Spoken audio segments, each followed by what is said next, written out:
अस्सलाम वालेकुम दोस्तों कन्हैया कुमार को कौन नहीं जानता होगा। कन्हैया कुमार जेएनयू का एक ऐसा स्टूडेंट है जिसने भक्तों की धुलाई करने में कोई कसर नहीं छोड़ी। एजुकेशन और अनभक्ति का डेफिनेशन आपको अगर समझना है तो कन्हैया कुमार को सुना कीजिए और उसके सामने जो पीट पीट कर अनभक्त जाते हैं उनकी धुलाई आप देखा करिए। वैसा ही आपको एक वीडियो कन्हैया कुमार से अनभक्तों की डिबेट हमेशा चलती रहती है, तो मैं ढूंढ कर आपके सामने लाता रहता हूँ। बने रहिएगा और ये वीडियो देखिए, इसमें ज़बरदस्त तरीके के जवाब कन्हैया कुमार के आपने अगर सुने हो तो वापस से सुन लीजिए, आपको और मजा आएगा। दोस्तों वीडियो शुरू करता हूँ बिना टाइम वेस्ट किए, देखिए उसके बाद हम अपनी राय रखेंगे। कन्हैया जी, आपने मोदी जी की बात किया, योगी जी का बात किया, कहीं पे भी राहुल गांधी का बात नहीं किया। दिल्ली से आते वक्त आप मिलके आए थे क्या? और दिल्ली से आते वक्त राहुल गांधी कौन है? और कौन है? आप इक्वालिटी की बात कर रहे हैं। कौन राहुल गांधी? आपने इन्हें कौन राहुल गांधी? हेलो, आपका प्रश्न राहुल गांधी के बारे में क्यों नहीं बताएं? बस यही है, और कुछ है?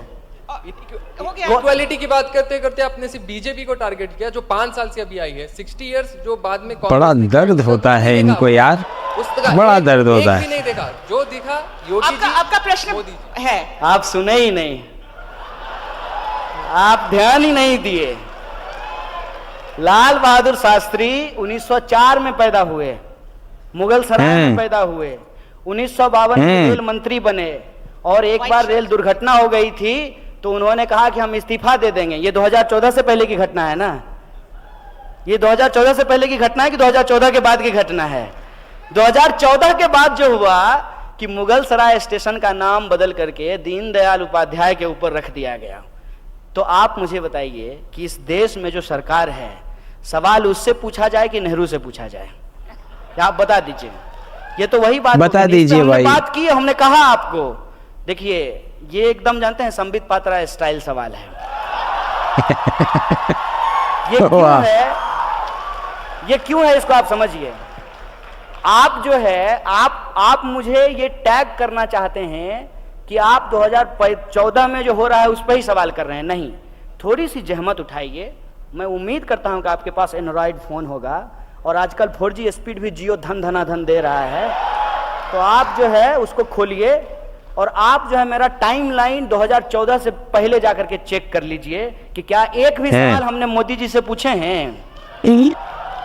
एक भी सवाल हमने मोदी जी से नहीं पूछे हैं।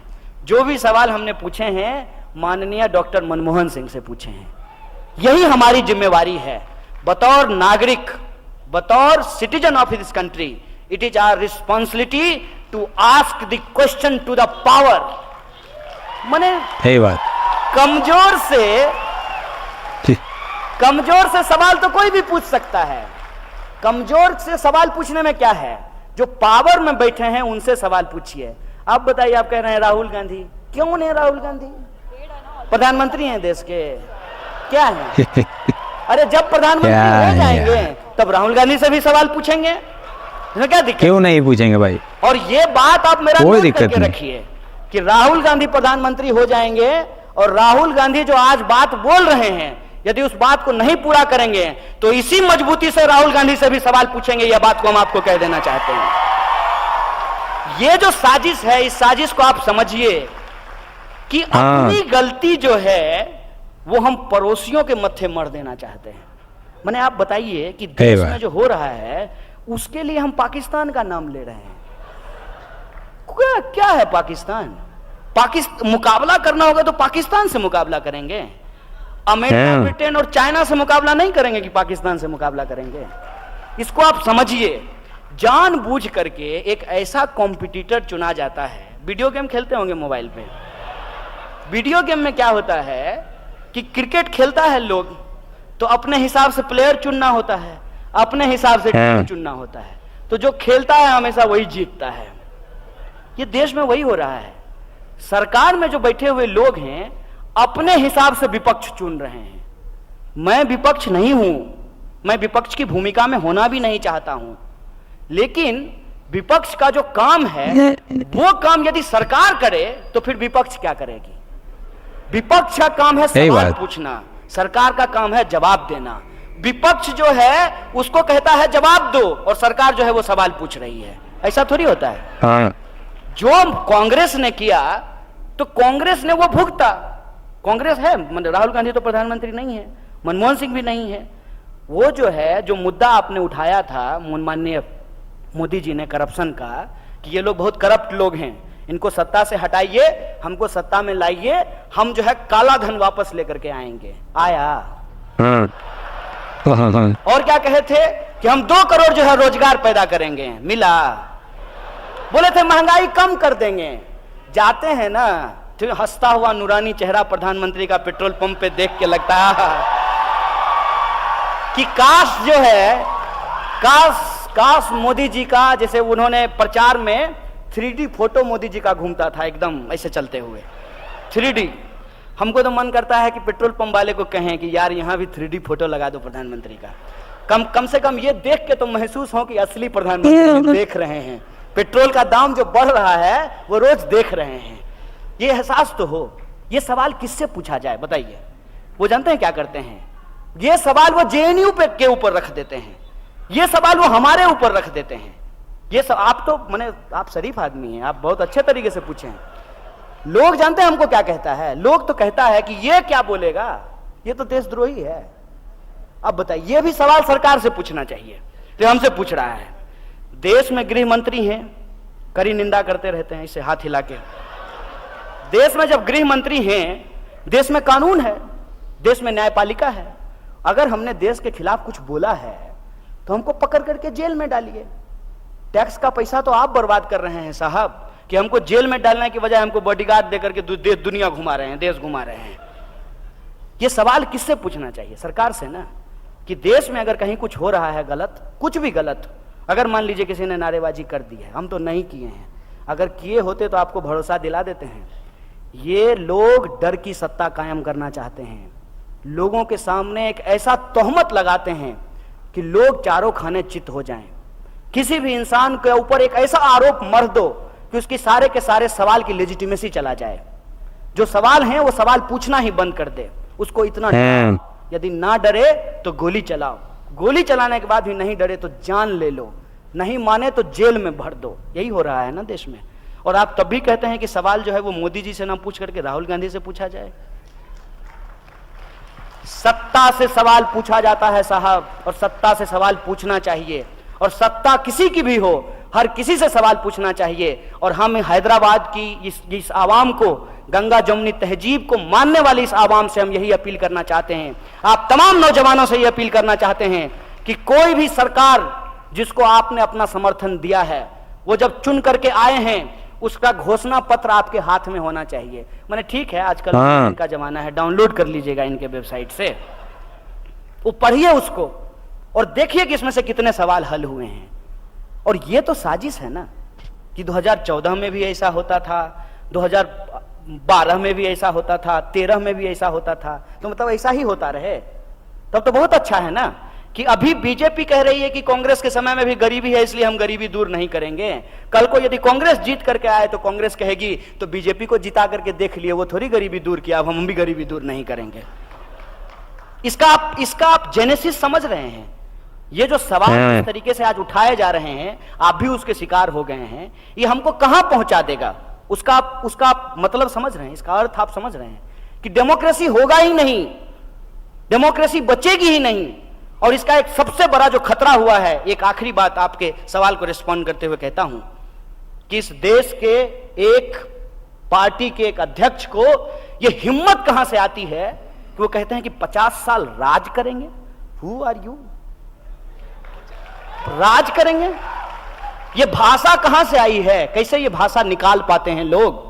क्योंकि उनको भरोसा है कि जब भी वक्त आएगा, कांग्रेस बीजेपी करके अपनी गलती किसी और के सर मढ़ करके, हिंदू मुसलमान करके, समाज का ध्रुवीकरण करके चुनाव जीत जाएंगे, हमको कौन हरा देगा? और हारने की स्थिति आएगी तो ईवीएम जिंदाबाद। ये जो स्थिति है, इस खतरनाक परिस्थिति को आप समझिए। कौन होगा प्रधानमंत्री? कौन होगा प्रधानमंत्री? अरे ये कोई मैंने रॉकेट साइंस है कि आपको समझ में नहीं आ रहा है कि कौन होगा प्रधानमंत्री? अरे जिसको जनता चुनेगी वो होगा प्रधानमंत्री, इसमें कौन सी बुराई है? लेकिन ये सवाल कैसे प्रोजेक्ट किया जा रहा है? ये सवाल ऐसे प्रोजेक्ट कर रहा है जैसे 2019 में चुनाव नहीं होगा, पार्लियामेंट्री डेमोक्रेसी नहीं होगी, WWF का फाइट जो है राहुल गांधी होंगे और दूसरे तरफ जो है मोदी जी होंगे, दोनों बीच के बीच में फाइटिंग होगा और जो फाइटिंग जीतेगा वो देश का प्रधानमंत्री बनेगा। ऐसा है क्या? इस देश में 545 सीट पे चुनाव होना है। 545 सीट पे जब चुनाव होगा, उसमें जिसका बहुमत होगा, जिस सरकार की बहुमत होगी, जिस अलायंस का बहुमत होगा, वो लोग जाकर के अपना जो है प्रधानमंत्री चुनेंगे, वो अपना मंत्रिमंडल चुनेंगे। यही होता है ना पार्लियामेंट्री डेमोक्रेसी। ये प्रेसिडेंशियल मोड ऑफ डेमोक्रेसी है। ये अमेरिका तो नहीं है, ये हिंदुस्तान है ना। अमेरिका के चुनाव में और हिंदुस्तान के चुनाव में क्या फर्क है? अमेरिका में प्रेसिडेंशियल मोड ऑफ इलेक्शन है, जनता सीधे प्रेसिडेंट का चुनाव करती है। हम अपने यहां सीधे प्रेसिडेंट का चुनाव नहीं करते हैं, सीधे प्रधानमंत्री का चुनाव नहीं करते हैं, हम एमपी का चुनाव करते हैं और हमारे एमपी जो हैं वो जाकर के प्रधानमंत्री का चुनाव करते हैं। इनको कौन ये पावर दे दिया है? हाथ में जो है माइक ले लिया और कैमरा ले लिया और अपने आप को दुनिया का सबसे स्मार्ट आदमी समझ रहे हैं। आप कौन होते हैं डिसाइड करने वाले? जनता डिसाइड करेगी ना। जनता जिसको मैंडेट देगी, जिस पार्टी को मैंडेट देगी, उसका प्रधानमंत्री होगा। योग इसलिए बोला गया है ताकि आपको यह कहा जाए, ठीक है यार 90 रुपए पेट्रोल खरीद रहे हैं तो क्या है, लेकिन पप्पू को वोट दे दें। इसलिए बोला गया है।